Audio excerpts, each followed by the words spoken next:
What's up everyone? Welcome back to the channel. तो आज हम शुरू करने जा रहे हैं हमारा फंडामेंटल्स ऑफ अकाउंटिंग। और फंडामेंटल्स में हम लोग पार्टनरशिप फर्म्स के बेसिक्स पढ़ने वाले हैं। बहुत बहुत बहुत इंपॉर्टेंट ये होने वाला है और सारी ही चीजें मैं आपको कवर करूंगा धीरे धीरे, स्टेप ऑन स्टेप। बहुत ध्यान से करना, क्योंकि अभी हमें बोर्ड्स की प्रिपरेशन भी करनी है और साथ साथ सीयूईटी की प्रिपरेशन भी करनी है, ताकि अच्छा कॉलेज मिल पाए। तो सारी चीजें मेरे साथ साथ पढ़ते चलना और आप डेफिनेटली अपने बोर्ड्स में भी अच्छा स्कोर कर पाओगे और सीयूईटी भी क्रैक कर पाओगे फॉर श्योर। आइए अपनी जर्नी को शुरू करते हैं। Let's begin.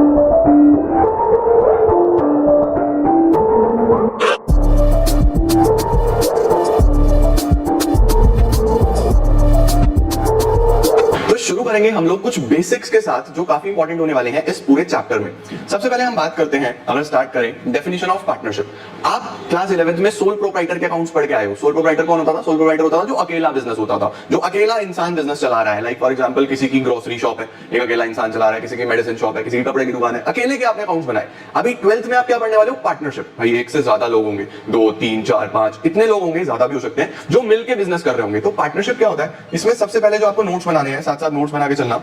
Starting with section 4 याद रखना। डेफिनेशन कहां पे दी गई है? सेक्शन 4 में। बहुत सारी चीजें मैं याद करने को नहीं बोलूंगा, बट जो बोल रहा हूं वो करते चलना। Section 4 of Indian partnership act 1932। Partnership act कौन सा है? 1932 डिफाइंस पार्टनरशिप एज। पार्टनरशिप होता क्या है? Partnership is the relation between persons. वो रिश्ता, ये रिश्ता क्या कहलाता है? वो रिश्ता जो किन्हीं लोगों के बीच में है, who have agreed to share the profits of a business। कुछ लोग आएंगे, हाथ मिलाएंगे, गला मिलेंगे और कहेंगे कि हम लोग आपस में प्रॉफिट्स शेयर करेंगे, प्रॉफिट्स बांटेंगे, मिलके बिजनेस करेंगे। कैरिड ऑन बाय ऑल, या तो बिजनेस सभी चला रहे होंगे, और any one of them acting for all, या कोई एक भी चला रहा होगा तो भी सभी के लिए वो एक्ट कर रहा होगा। सर इसका क्या मतलब हुआ? जैसा फॉर एग्जांपल ABCD, ठीक है, ये सब लोग आ गए, अंकुर, भारती, चिंटू और डॉग। अंकुर, भारती, चिंटू और डॉग, ये 4 लोग आए बिजनेस करने के लिए। तो सबसे पहले इनके बीच का जो रिश्ता है, ये क्या कहलाता है? पार्टनरशिप। क्यों? क्योंकि इन्होंने एग्री करा कि ये प्रॉफिट्स को शेयर करेंगे। कैरिड ऑन बाय ऑल, या तो चारों बिजनेस चला रहे होंगे।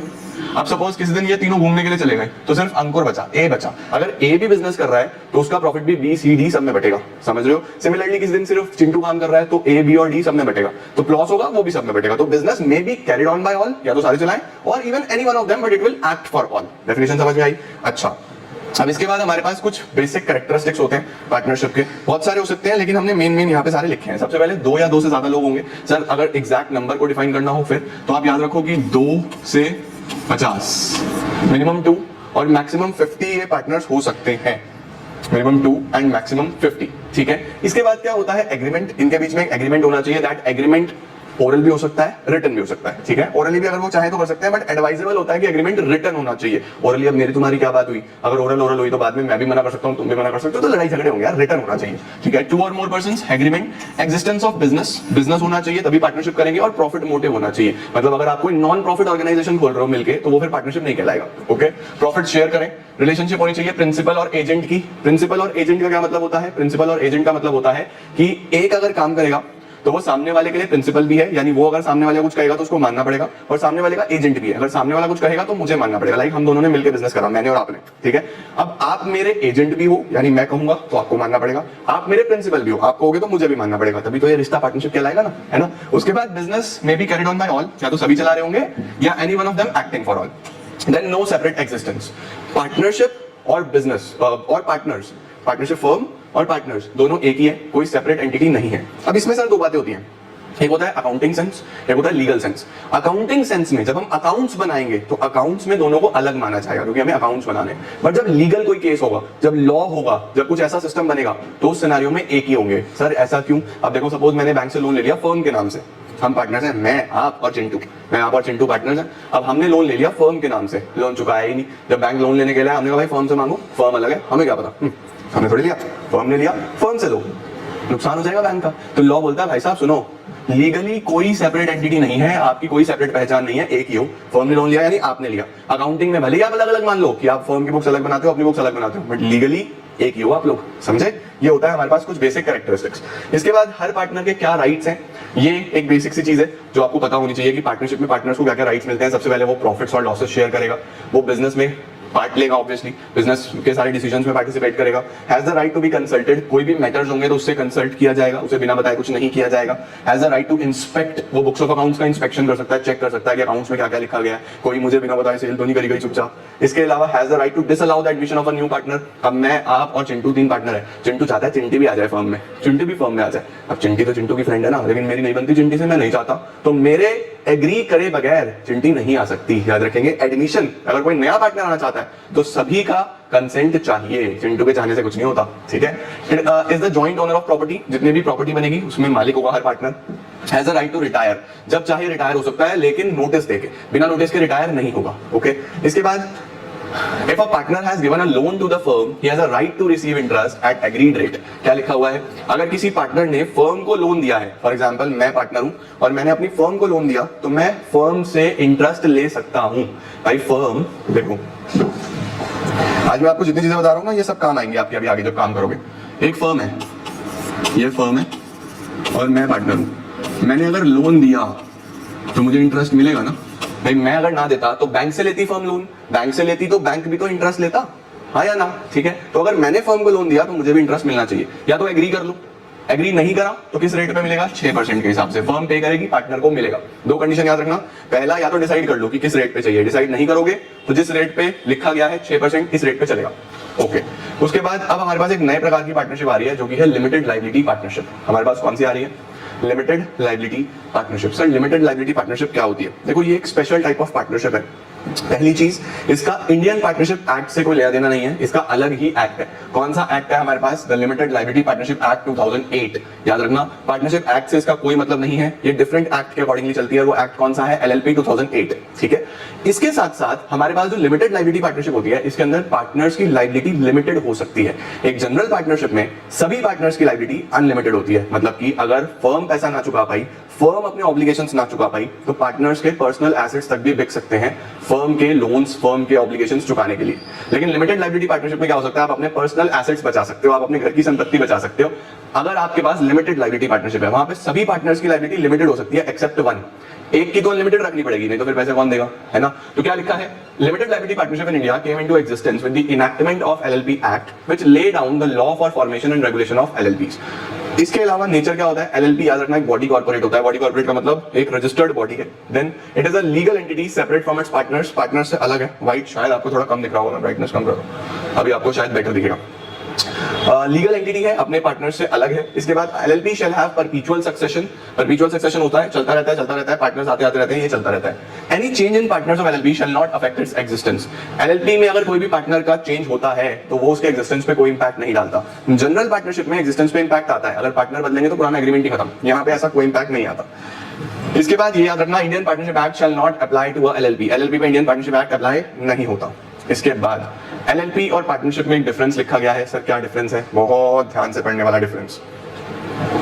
सबसे पहले लॉ, इंडियन पार्टनरशिप एक्ट 1932, इधर LLP एक्ट 2008। देन रजिस्ट्रेशन मैंने आपको बताया, इधर ऑप्शनल है, इधर कंपलसरी है, कराना ही पड़ेगा। क्रिएशन कैसे बनता है, it is created by agreement, आपसी एग्रीमेंट में, it is created by law, registered करके तब बनेगा। उसके बाद बॉडी कॉर्पोरेट। बॉडी कॉर्पोरेट का मतलब क्या, ऑलरेडी कोई रजिस्टर्ड बॉडी पार्टनरशिप में पार्टनर हो सकती है, नहीं, body corporate can not become a partner, यहाँ पे हो सकती है। उसके बाद पार्टनरशिप की कोई सेपरेट लीगल एंटिटी नहीं होती, इसकी सेपरेट लीगल एंटिटी होती है। Then partnership do not have perpetual succession. वही परपेचुअल सक्सेशन का मतलब चलते रहना। पार्टनरशिप में ऐसा नहीं होता, LLP में होता है, it has a perpetual succession. Number of partners 2 to 50, ये साउदर्न इंडिया क्वेश्चन है, एग्जाम में आता है। पार्टनरशिप में मिनिमम 2 मैक्सिमम 50 और LLP में minimum 2 maximum unlimited number of partners हो सकते हैं। Ownership, firm can not own any asset, partners own the asset. सभी एसेट्स पार्टनर्स के होते हैं जॉइंटली। LLP इंडिपेंडेंट एंटिटी है तो उसके एसेट्स हो सकते हैं।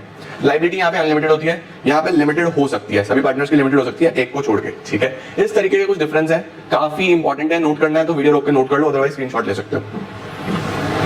नेक्स्ट क्या आता है हमारे पास, पार्टनरशिप डीड।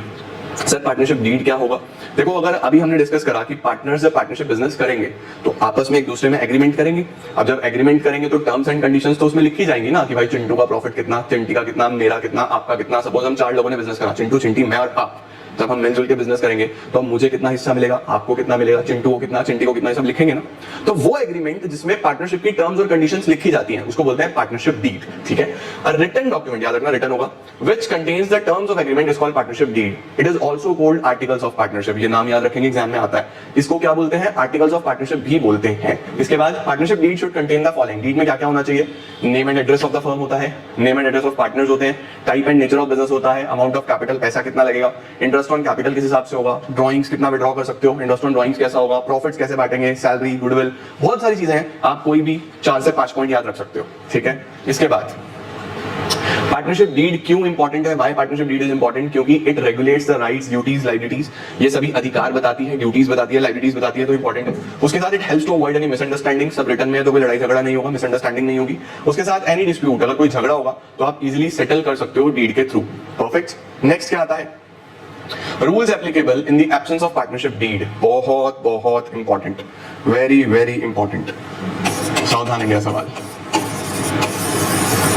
अगर पार्टनरशिप डीड ना हो तो पार्टनरशिप में क्या रूल्स चलते हैं, व्हाट आर द रूल्स जो यूज होंगे अगर पार्टनरशिप डीड ना हो। अगर आपने एग्रीमेंट बनाया ही नहीं रिटर्न, फिर क्या चलेगा। सबसे पहला नियम याद रखेंगे, the profit sharing ratio. Profits कैसे बटेंगे, इक्वल। सपोज 3 पार्टनर्स हैं, ए, बी और सी।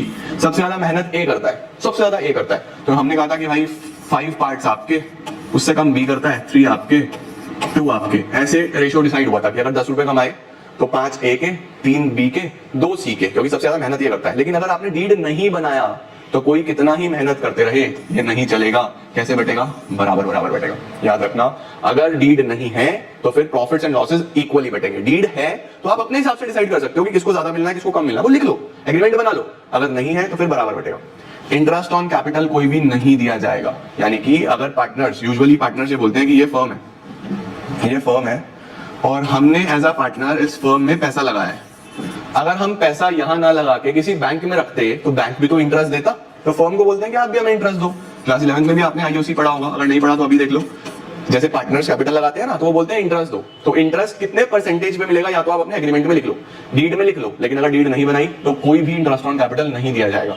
सिमिलरली कोई भी इंटरेस्ट ऑन ड्रॉइंग्स भी चार्ज नहीं किया जाएगा। मतलब अगर आपने पैसा विड्रॉ करा है, एज अ पार्टनर आपने विड्रॉ करा, ड्रॉइंग्स करा, तो उस पर फर्म आपसे इंटरेस्ट मांगता है, फर्म वो लेगी भी नहीं। तो ना आईओसी ना आईओडी, कोई भी एक्स्ट्रा सैलरी वगैरह नहीं दी जाएगी।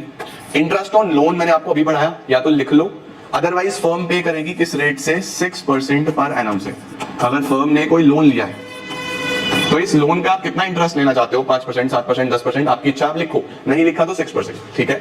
फिर admission of a new partner सभी की कंसेंट से होगा, बाकी के नहीं हो सकता। सभी लोग जब एग्री करेंगे तो ही पार्टनर का एडमिशन होगा। ईच पार्टनर कैन पार्टिसिपेट, वो तो ऊपर भी आपने बड़ा, पार्टनर्स का राइट है, वो पार्टिसिपेट कर सकता है कंडक्ट ऑफ द बिजनेस में। और each partner can inspect the books, वो इंस्पेक्शन भी कर सकता है काम ठीक से हो रहा है या नहीं हो रहा। ये रूल्स हैं in the absence of partnership deed. इसके बाद क्या आता है हमारे पास, profit and loss account and profit and loss appropriation account. इसको हम अभी अगली क्लास में सीखेंगे। चार्ज एप्रोप्रिएशन ये भी अगली क्लास में सीखेंगे। अभी आज आपको बेसिक थ्योरी वाला पोर्शन मैंने कराया, यहां तक रखेंगे हम लोग आज, क्योंकि अभी एक बेसिक इंट्रोडक्शन मुझे आपको चैप्टर का देना था और मुझे उम्मीद है कि आपको बेसिक इंट्रोडक्शन समझ में आया होगा। नेक्स्ट क्लास में हम लोग प्रैक्टिकल पोर्शन की करेंगे, जिसमें हम लोग अकाउंट्स बनाएंगे, P&L appropriation, partners capital accounts कैसे कैसे बनते हैं, क्या क्या चीजें होती हैं, वो सब 1 on 1 हम लोग सीखने वाले हैं। तो बस ध्यान से इतना काम करना। जो भी बुक आप फॉलो करते हो उस बुक में से आप ये सारी रीडिंग्स लगा सकते हो, और कोई भी डाउट आएगा तो just let me know in comment section, उसको हम क्लैरिफाई कर देंगे in next video. Till then अच्छे से पढ़ो, वीडियोस को शेयर जरूर करना सभी 12th वाले बच्चों तक, और अच्छी लगे तो यार लाइक कर देना, अच्छी नहीं लगे तो कमेंट बता देना कमेंट्स में, उसे सुधारेंगे। Thank you so much everyone, I am gonna see you all super soon, bye bye.